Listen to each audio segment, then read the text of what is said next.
Lasanao I Madagasikara, oh Jesosio, hoazinao ny tanindrazanay, oh Jesosio,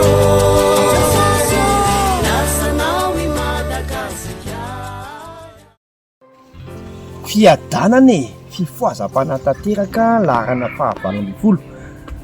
Eto folo pointy no anaovantsika an'izany eto amin'ity tsangam-bato fanolorana ny folo pointy an'i Kristy sy natao tamin'ny taona 2024 zany hoe 200 taona taorianany nidiran'ny missionnera teto Madagasikara ary zao taona 2024 zao dia 7 taona taorianany nanaovana an'ity tsangam-bato ity, fotoana anankiray nanekeny ny mera ny folo pointy andray an-tanàna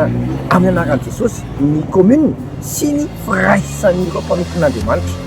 miroso ny fifoazam-panahy anjaran'izay mijery koa sisa fiadanany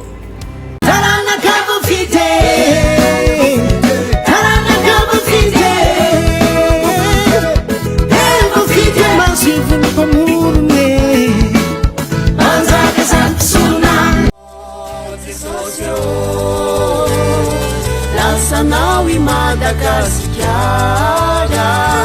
oh Jesosio,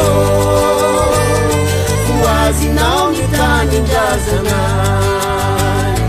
oh